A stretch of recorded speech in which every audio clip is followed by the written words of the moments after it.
Hello, this is Geoff Volker with In-Depth Studies. Today we're looking at a controversial passage, or two verses, Galatians chapter 2, verses 17 and 18.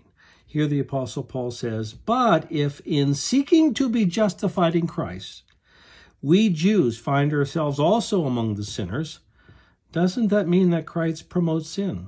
Absolutely not. If I rebuild what I destroyed, then I really would be a lawbreaker." This passage really is critically tied to the context. For Paul's argument is that believers are no longer under the Mosaic law, which is tied to a works covenant.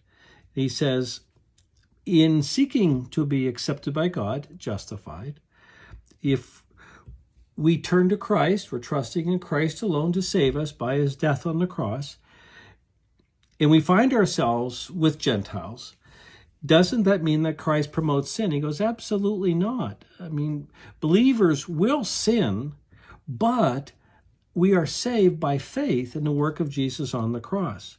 He says, if I rebuild what I destroyed, then I really would be a lawbreaker. If I sought to reestablish, salvation by law keeping, that's what the Mosaic law tied to the old covenant is teaching.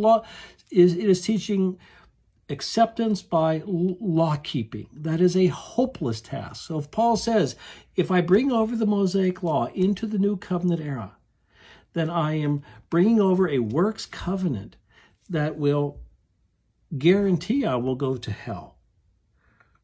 He says, then I would be a lawbreaker, because then I am basing my acceptance on perfect keeping of the Mosaic law, and that is impossible. That I'm destroying the whole concept of the gospel, faith in Jesus Christ and his death. So if this has been helpful, check out more of Geoff's thoughts on youtube.com, and there you can subscribe. Thanks so much. Bye-bye.